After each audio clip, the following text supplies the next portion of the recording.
একসময় এই ঘোড়াঘাট জেলা ছিল, তারই স্মৃতি বহন করছে এই ঘোড়াঘাট দুর্গ।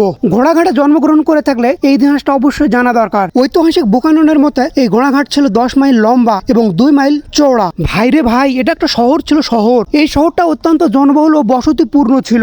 একটা তো প্রবাদ বাক্য ছিল, 50টা বাজার ছিল আর 53টা গলি। চিন্তা করা যায়। এই উপজেলায় যদি আপনি বাস করে থাকেন তাহলে আপনি গর্বিত। আর অবশ্যই ভিডিওটিতে একটা লাইক দিবেন। 1756 সালে ইংরেজ সেনাপতি কটরিলকৃত ঘোড়াঘাটের শেষ মুসলমান ফৌজদার মীর কোরাম আলীর সাথে ঢুসটুং হয়। ঢুসটুং শেষে পরাজিত হয় এবং তাকে বিতাড়িত করা হয়। সেই সময় প্রশাসনিক দপ্তরগুলো দিনাজপুরে চলে যায়।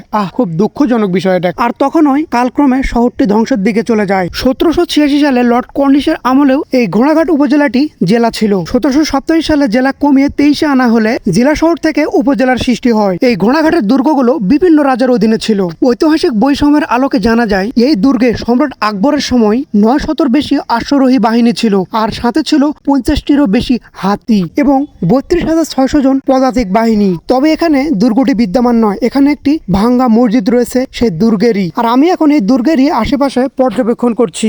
এখন এখানে দাঁড়িয়ে থাকে মনে হচ্ছে আমি টাইম মেশিনে 1600 সালে পৌঁছে গেছি। ঘোড়াঘাটে এসে ঘোড়া পাইনি ঠিকই, কিন্তু মনের ইতিহাস চলে গেছে অনেক দূরে। আর এই দুর্গটি দিনাজপুরের কর্তন নদীর তীরেই অবস্থিত। এই 4 কোণা মসজিদের প্রথম ভাগে 3টি মিনার ছিল, যার ধ্বংসাবশেষ এখন শুধু দেওয়ালগুলোই রয়েছে। দিনাজপুরের এই ঘোড়াঘাটের দুর্গটি সম্পর্কে জেনে আপনার কাছে কেমন লাগলো? মূল্যবান কমেন্ট করতে কখনোই ভুল করবেন না।